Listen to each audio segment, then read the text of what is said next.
Gong Kebiar merupakan salah satu kesenian yang paling populer di Bali. Dalam perkembangannya, Gong Kebiar mengalami kemajuan yang sangat luar biasa. Pemerhati seni Profesor Dr. Iwayan Dibia mengungkapkan, Gong Kebiar sangat sejalan dengan ekspresi estetik anak-anak muda. Hal ini dapat dilihat dari banyaknya berkembang penabuh yang usianya di bawah 40 tahun.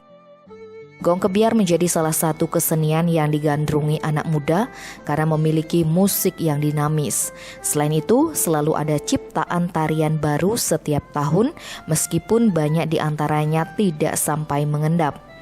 Berbeda dengan ciptaan tari kekebiaran pada tahun 1970-an yang kemudian berkembang menjadi tarian di masyarakat. Dalam tampilan di Pesta Kesenian Bali setiap tahunnya, Gong Kebiar selalu menjadi pementasan yang menarik antusias masyarakat.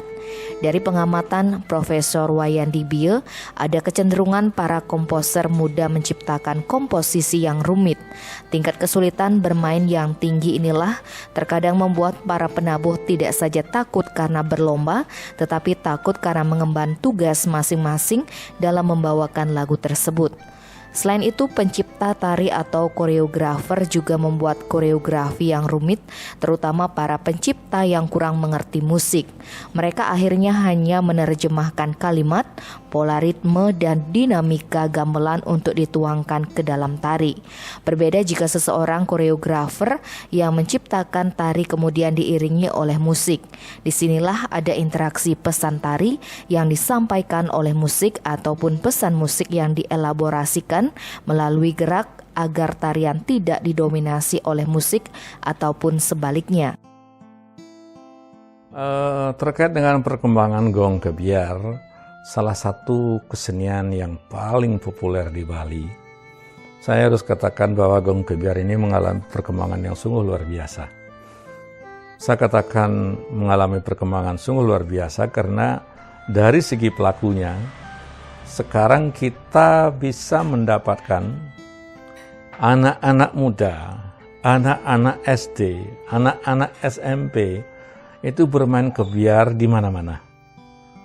Ya, buktinya dari festival Gong Kebiar yang diselenggarakan untuk tingkat anak-anak, Gong Kebiar wanita, Gong Kebiar dewasa. Sekarang kalau kita perhatikan, ada penabuh Gong Kebiar sekarang di atas 40. Ya, semuanya 40 ke bawah, bahkan 30 gitu. Ya, dan ini menunjukkan bahwa Gong Kebiar ini memang sangat sejalan dengan ekspresi estetik anak-anak muda kita. Musiknya dinamis, cepat, lalu kompleks gitu ya. Ya, bagi saya itu dari segi gamelannya. Tariannya juga begitu. Setiap tahun kita melihat ada ciptaan-ciptaan baru, walaupun banyak di antara ciptaan baru itu tidak sampai mengendap. Ya, jadi kalau setahun itu diciptakan katakanlah 10 tarian, karena ada 10 grup yang bertanding. Itu bahkan seringkali dari 10 itu semuanya hilang. Ya, beda dengan tahun 70-an, ada tarian Jauk dari Pak Jimat, ada tari Jauk dari Bung Kase. Itu setelah itu jadi muncul dia sebagai sebuah tarian yang berkembang di masyarakat. Ada tabuh Mano Anguci tahun 69 di Pindel. Itu setelah itu ramai, itu kira-kira sekian tahun itu di mana-mana orang nabuh Mano Anguci gitu ya. Nah, hal seperti itu, tren seperti itu tidak saya lihat belakangan ini. Ya, tetapi seperti yang saya katakan tadi, ini bukan berarti Gong Kebiar ini mengalami stagnasi. Dari segi penabuh, dari segi ininya, itu betul-betul luar biasa. Nah, sekarang dalam tampilan di PKB, itu setiap tahun itu kan diberikan tema yang berbeda-beda. Nah, dari apa yang saya amati selama ini, ada kecenderungan para komposer muda itu membuat komposisi yang rumit dan menuntut tingkat kesulitan bermain yang cukup tinggi, ya, sehingga ketika bermain itu penabuh itu juga tidak saja mereka takut karena berlomba, tetapi juga takut dengan tugas-tugas yang mereka lakukan karena begitu padatnya bagian-bagian mereka, dan sehingga mereka menjadi tegang juga ketika bermain. Ya, tuh. Terus yang kedua, bahwa koreografer, pencipta tari juga mengalami hal yang sama, terutama para pencipta tari yang kurang mengerti dengan musik. Mereka akhirnya hanya menerjemahkan kalimat, pola ritme, dan dinamika dari gamelan itu untuk dituangkan ke dalam tari. Ya, berbeda dengan mereka menciptakan sebuah tarian lalu diiringi oleh musik. Ya, jadi ada interaksi, kapan dia biarkan pesan tarinya disampaikan oleh musik, kapan pesan musiknya dia bisa elaborasikan lewat gerak. Nah, itu yang tidak ada. Ya, ini bisa apakah tariannya didominir oleh musik atau sebaliknya. Ya, nah, atau tidak jarang terjadi kompetisi yang sama. Jadi kalau ini musiknya seperti ini, gerakan tarinya juga dibuat seperti itu. Nah, sehingga seringkali saya menonton itu, wah ini tarian yang enak didengar ini. Ya, kan lucu, mestinya tarian kan enak dilihat. Ya, bukan tarian yang enak didengar gitu. Profesor Wayan Dibio menambahkan, saat ini banyak ditemukan aksi-aksi penari yang berlebihan. Belum lagi busana yang digunakan mewah dan mahal. Padahal di awal perkembangannya, pakaian penabuh dan penari menggunakan busana yang polos dan sederhana. Pihaknya berharap ke depan para komposer dapat membuat komposisi yang lebih sederhana tetapi lebih menyentuh. Kemudian busana yang digunakan oleh penabuh dan penari lebih disederhanakan sehingga tidak terjadi kompetisi busana antara keduanya. Pihaknya ingin menciptakan iklim bahwa berkesenian itu tidak mahal. Itu adalah adanya aksi-aksi penabuh yang berlebihan. Menari, ya, belum lagi kalau kita bicara tentang busana yang dipakai oleh para penabuh gong kebiar itu. Busananya mahal-mahal itu. Ini yang menyebabkan berkesenian itu menjadi mahal.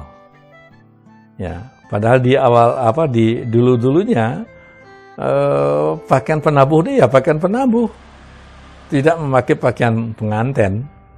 Sekarang ini kan pakaian penabuh itu kan seperti pakaian pengantin. Ya, coba aja nanti tanya penabuh-penabuh yang sering ikut festival gong kebiar selama 10 tahun ini. Dia paling tidak punya 5 koleksi kain itu. Atau udang lah paling tidak. Ya. Kalau dulu-dulunya enggak, bajunya polos, itu setelah festival bajunya itu bisa dibawa kemana-mana. Kundangan, boleh. Sekarang kalau dia berpakaian gitu kan kalah yang kawin nanti dengan pakaiannya dia itu. Belum lagi pakai makeup dan lain sebagainya. Ya.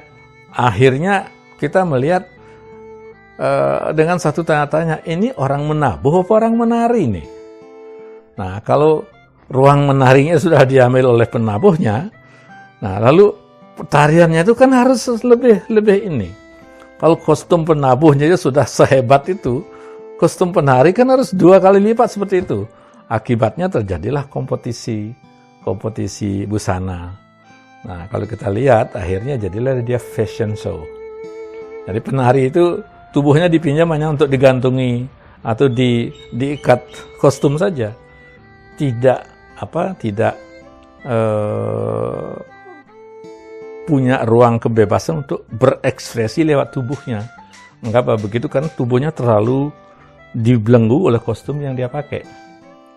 Nah, oleh karena itu saya sangat mengharapkan bahwa ke depan ini ada pemikiran-pemikiran baru dari para komposer.